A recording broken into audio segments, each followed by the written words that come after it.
My name is Marc Earnshaw. I work in the IT department of a large building society in Yorkshire. About 8 years leading up to the operation, life was quite difficult. I had quite severe pain in both hips. That was brought on by the diagnosis of avascular necrosis probably 5 or 6 years ago. Initially, we thought it was a problem with my lower back, but eventually the diagnosis moved towards my hips.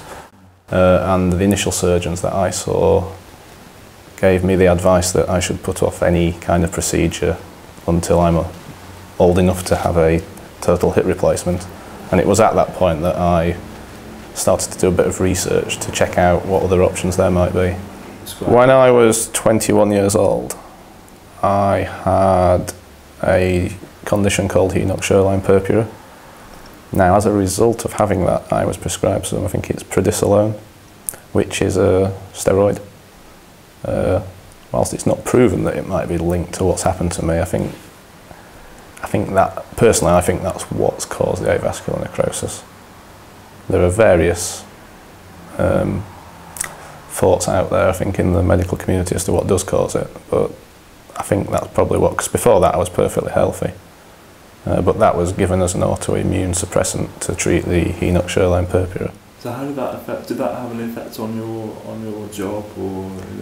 I never took a day off work with it, but in terms of my social life, my general mood, my general well-being, it obviously had quite an impact. You know, you can get very frustrated with the fact that just seemingly simple things you can't do. You just want to get out and go for a walk in the park, you can't do it. You want to go to a football match, you think, well, am I going to be able to walk to the stadium? Am I going to be able to walk back? And then some days the pain is so much that you don't even consider that. And friends will ring you up and you just say, no, I can't do that. And that really does impact on your life. I saw another consultant who led me to believe that essentially a resurfacing could be very difficult due to the extent of the damage to my femoral head. Obviously at that point I was quite low, therefore I thought if I wanted to hear that, because of my age, I would like to hear that from the person who is sort of pushing forward the resurfacing technology, and that is why I made the appointment. I guess initially the shock of being told that no, you were not suitable for a resurfacing. Then I obviously was told of the new procedure that Mr McMinn was investigating. Therefore, again, that was quite hard to digest at the time, but obviously went away, thought about it. And in terms of what the procedure actually involved, I kind of figured I got nothing to lose. So, you know, even if I had this, the back out was I could have a total hip replacement anyway. And I was at the point where I was in so much pain and difficulty with my walking that really I had to have something done. So my mind was made up that I would go for it.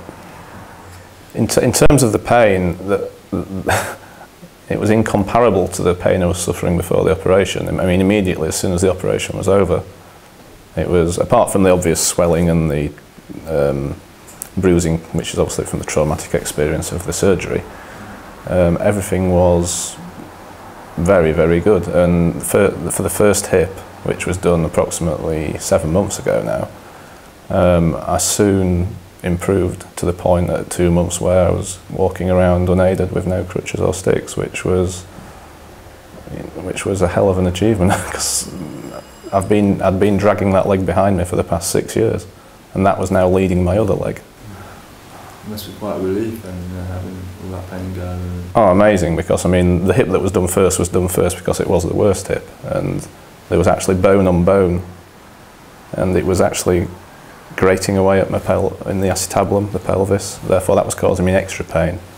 So it was actually at the point where I had to have it done because I just couldn't live with that pain anymore. So from that point to where I was after I'd had the operation after 2 months was just like the comparison, you know, it's just amazing.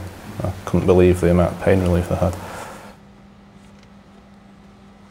Before the operation, I was a very keen tennis player. I I kind of gave that up at age of 20, and a keen hockey player, which was my main sport.